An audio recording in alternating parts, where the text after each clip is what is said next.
ही वर्णी तुला योग्य वेळी पालवीपर्यंत पोहोचवायची आहे, पण ती योग्य वेळ कधी येईल हे आम्ही तुला सांगू.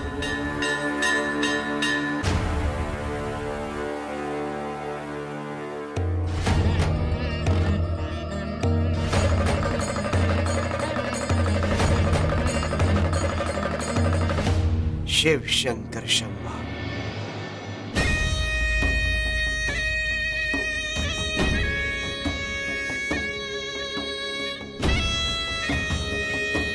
पालवी, पालवी मला माफ कर. मी तुझी कान पकडून माफी मागते ग. मी खोटं बोलले ना तुझ्याशी. हवं तर नाक घासू का तुम्ही? नंदनबाई असं नका करू.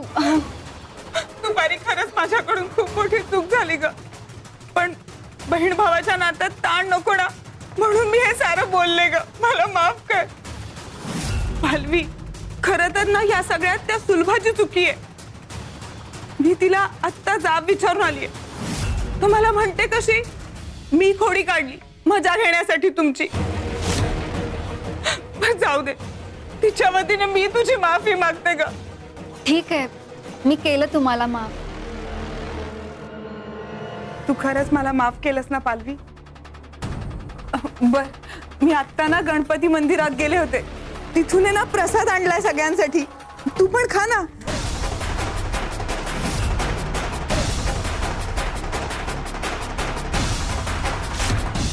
हा लाडू जी सौभाग्यवती ग्रहण करते ना, तिचा संसार अगदी सुखाचा होतो. नवऱ्याला दीर्घायुष्य मिळतं आणि आपल्या गावातील प्रत्येक सौभाग्यवती स्त्री हा लाडू खातेच खाते बघ. पण हा तर काजू शेंगदाण्याचा लाडू आहे ना. दम्याला काजू शेंगदाणे आणि दुग्धजन्य पदार्थ चालत नाहीत. मग नको खाऊ बाई तू. उगीच तुला त्रास व्हायचा ना. कारण नवऱ्यापेक्षा आपली तब्येत महत्वाची ग आधी. नवऱ्याला दीर्घायुष्य मिळायच्या आधीच तुला काहीतरी झालं मग काय उपयोग ना त्याचा. नको बाई, तू अजिबात खाऊ नकोस हा लाडू. ठेवून देते मी. हो, पण हा प्रसाद ग्रहण न करणारी गावातील पहिली सौभाग्यवती स्त्री ठरशील तू. हो, पण हा प्रसाद तू नाही खाल्ला म्हणजे बाप्पाचा अपमान तर होणारच. नाही, पण हे पण खरंच आहे. हा लाडू खाल्ला तर तुलाच काहीतरी व्हायचं बाई. नको नको. नवऱ्याला दीर्घायुष्य नाही लाभलं ना तरी चालेल. तू काही हा प्रसाद खाऊ नकोस हा.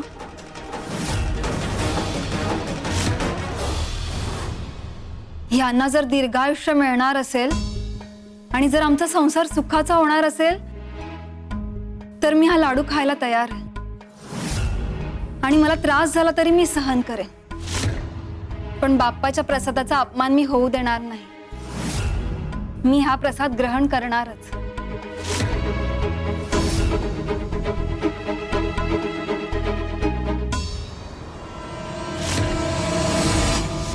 बरं झालं पालवी, गोमुख इथे वेळेवर आला म्हणून तुझ्यावर वेळेत उपचार होऊ शकले.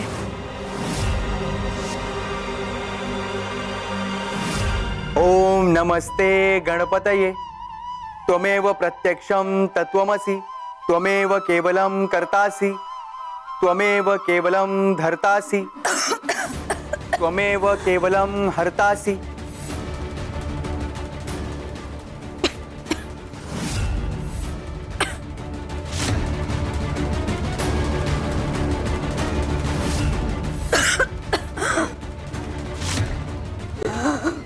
तिकडे गोमुख गणपतीच्या पूजेत मग्न आहे. आता पुन्हा पालवीमुळे व्यत्यय येणार. यावेळी गोमुख तिला कधीच माफ करणार नाही. घर सोडायची तयारी कर पालवी. सुलोचना, समज तेवढी तू शहाणी झाली नाहीस. तू आणि कपिला सारख्याच आहात. तुम्ही दुसऱ्यांचं नुकसान करायला जातात, पण दुसऱ्यांचं भलं होतं आणि नुकसान तुमचं होतं. कारण निष्पापाच्या पाठीशी आम्ही उभे आहोत. शिवार शंकर नमामि शंकर शिवशंकर शंभो. हे गिरिजापती भवानी शंकर शिवशंकर शंभो. आई, बाबा, माझं पठण सुरू आहे. पालवीकडे लक्ष द्या कोणीतरी. त्वं साक्षात आत्मासी नित्यम ऋतम वच्मी सत्यम वच्मी. श्री गणेशाय नमः. अरे कोणी आहे का तिकडे? अरे तिच्याकडे लक्ष द्या कोणीतरी. आई बाबा. पालवी, तुला त्रास होतोय का? थांबा, मी तुझ्यासाठी पाणी घेऊन येते.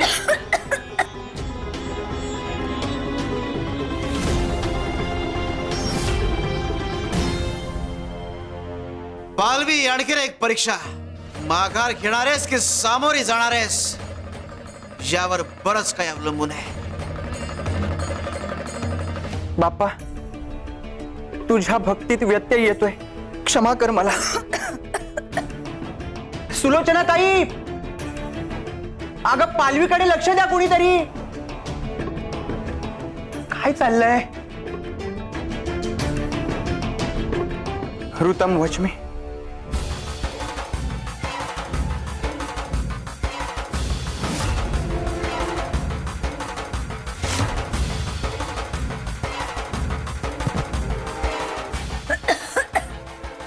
हेच तर मला हवं होतं. आता हिला इतका त्रास होणार की गोमुखच्या नजरेत ही कायमची दोषी ठरेल आणि तिचं या घरातून निघणं मग निश्चित होईल. मग माझा निरंजन एकटा या घराचा वारस होणार.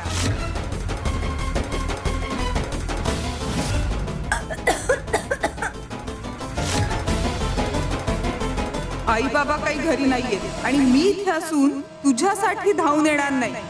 म्हणजे आता गोमुखलाच पूजा सोडून यावं लागेल.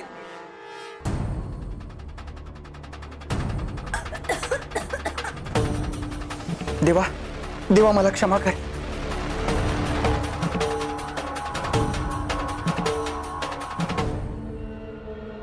पालवी, पालवी, काय होतंय?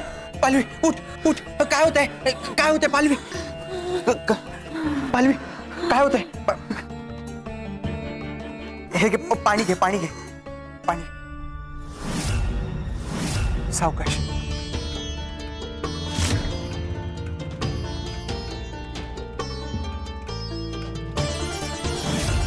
अगं, असा अचानक तुझा दमा कसा उफाळला?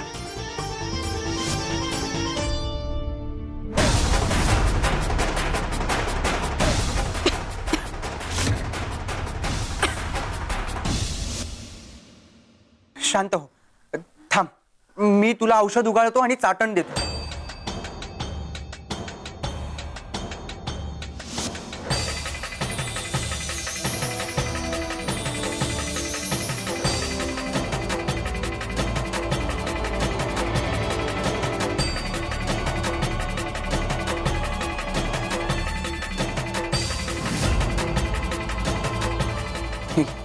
पाल, तोंड उघड, तोंड उघड.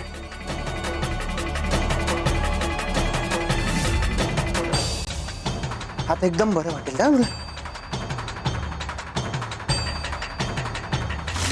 पालवी, बरं वाटतंय?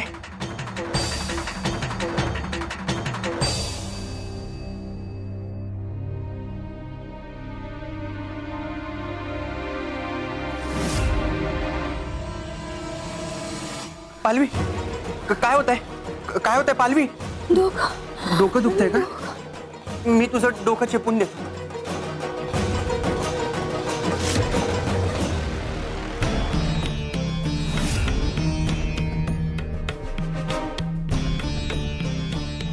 किती काळजी घेतोय हिची, पण जास्त दिवस टिकणार नाही ही जवळी. उद्या सकाळीच मी असं काहीतरी करेन की तुझ्या मनातील ही माया करुणा सगळी राख होईल.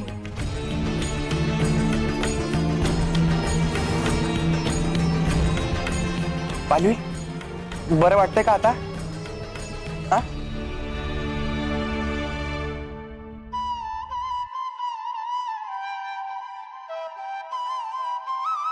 पालवी, तुला खरंच बरं वाटतंय ना आता?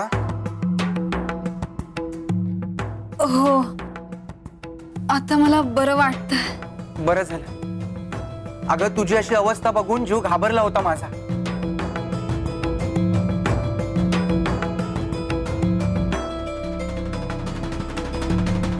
तुझ्याकडून सेवा करून घ्यावी लागली, याच वाईट वाटतंय हो मला. नको, वाईट वाटून नको घेऊस. तुझी सेवा केली म्हणून काय झालं, पण मला बाप्पाची पूजा अर्धवट सोडून यावं लागलं.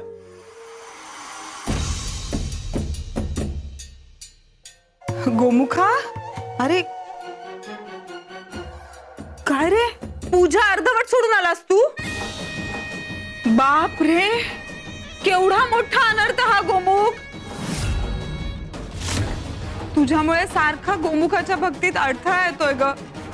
असं नको करू ग.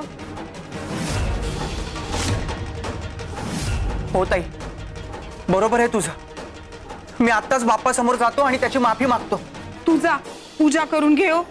मी ठेवते हिच्याकडे लक्ष.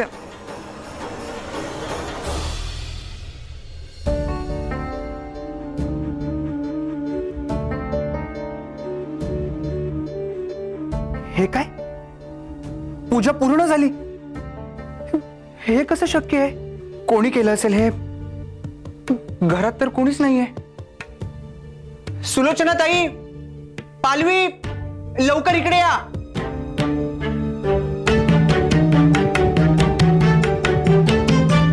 काय रे गोमुखा, आवाज का दिलास?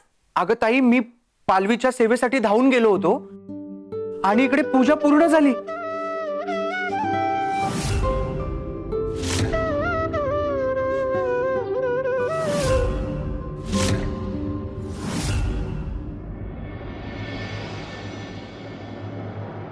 गए मोदक घेऊन ये. आमच्याकडे एक आमचा लाडका पाहुणा येणार आहे. स्वामी, कोण पाहुणा येणार आहे हो? तुला काय करायचंय? चल गे, जा घेऊन ये मोदक.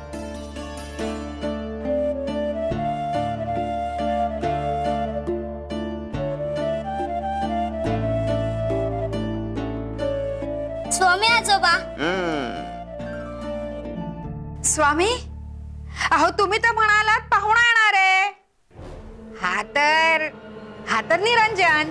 आज हे पाहुणा बस रे. काय रे, आज इकडे कसा काय आलास? स्वामी आजोबा, मी खेळत होतो, मला तुमची आठवण आली म्हणून मी इकडे आलो. स्वामी आजोबा, एक प्रश्न पडलाय, विचारू का? विचार. स्वामी आजोबा, काल तुम्ही सांगितलं की देवाचं नाव घेणं महत्वाचं, पण देवाचं नाव का घ्यायचं? जर देवाचं नाव नाही घेतलं तर देवाला ती माणसं आवडत नाही का? असं काही नाहीये बाळा. जो देवाचं नाव घेतो तोही देवाला आवडतो आणि जो नाव घेत नाही तोही देवाला आवडतो.